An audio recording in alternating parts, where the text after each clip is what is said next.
ಕಸದಂತೆ ಕಡೆಗಣಿಸಿದ ಗೌರವ.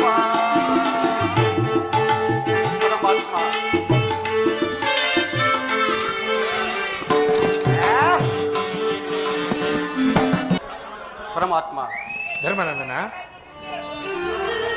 ಸಕಲ ಬಂಧು ಬಾಂಧವ ಪ್ರಜಾಕೋಟಿಯನ್ನು ಯುದ್ಧವೆಂಬ ಎಮ್ಮಾರಿಯ ಬಾಯಿಗೆ ತುತ್ತಾಗಿಸಿ ಕಲುಷಿತೆಯಾದ ಭರತ ಭೂಮಾತೆಯ ಶಿರದಲ್ಲಿ ಎಪ್ಪುಗಟ್ಟಿರುವ ರಕ್ತದ ಕಣಗಳನ್ನು ಅದಾವ ಜಲದಿಂದ ತೊಯ್ದು ಪವಿತ್ರಗೊಳಿಸಲಿ.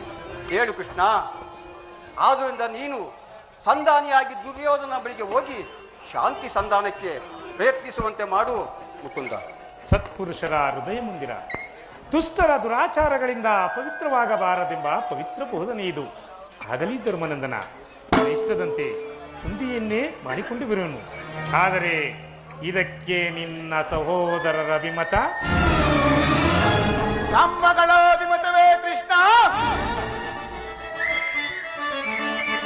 ಅಂತಮತಿಯ ಕೌರವರನ್ನು ಅಲ್ಲದು, ಅಂತಮತಿಯ ಕೌರವರನ್ನು ಸಂತಿನ ಅಲ್ಲದು. ಪಾಂಡು ತನಕ ನಾನು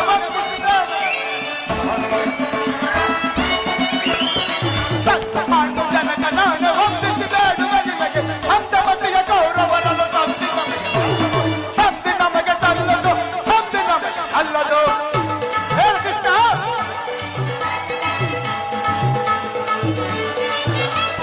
ಭಿಕ್ಷೆ ಬೇಡುವುದಕ್ಕೆ ರಾಜ್ಯ ಅವನಪ್ಪನ ಆಸ್ತಿಯೇ. ಭಿಕ್ಷೆ ಬೇಡುವುದಕ್ಕೆ ರಾಜ್ಯ ಅವನಪ್ಪನ ಆಸ್ತಿಯೇ. ಸಮವಹಿಸಿ ದುಡಿದಿಯನ್ನೇ, ಸಮವಹಿಸಿ ದುಡಿದಿಯನ್ನೇ ಒಪ್ಪಿದ ರಾಕ್ಷಸರ ಗರ್ಭ ಅಲೆಯಲು, ಒಪ್ಪಿದ ರಾಕ್ಷಸರ ಗರ್ಭ ಅಲೆಯಲು ಅಂತಮತಿಯ ಕೌರವರನ್ನು ಸಂತಿ ಅಲ್ಲದು. ಪಾಂಡು ಜನಕ ನಾನೇ ಹೊಂದಿಸಿದೆ, ಪಾಂಡು ಜನಕ ನಾನೇ ಹೊಂದಿಸಿದೆ ಅಂತಮತಿಯ ಕೌರವರನ್ನು ಸಂತಿ ನಮಗೆ ಸಲ್ಲದು, ಸಂತಿ ನಮಗೆ ಅಲ್ಲದು.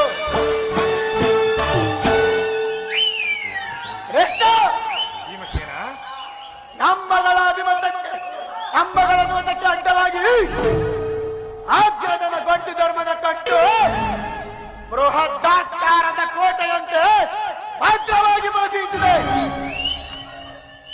ಅದನ್ನು ಭೇದಿಸಿ ಮುಂದುಗೋಣವೆಂದರೆ ಭ್ರಾತೃ ಎಂಬ ಪಾಶ ನಮ್ಮನ್ನು ಬಂಧಿಸಿದೆ. ಸುಡಬೇಕು ನಮ್ಮ ಏಳು ಜನ್ಮವನ್ನು. ಓ ಭೀಮಸೇನ, ನೀನು ಕೂಡ ಸಂಧಿಗೆ ಸಮ್ಮತಿಸಿದಂತೆಯೇ. ಇನ್ನು ಅರ್ಜುನ?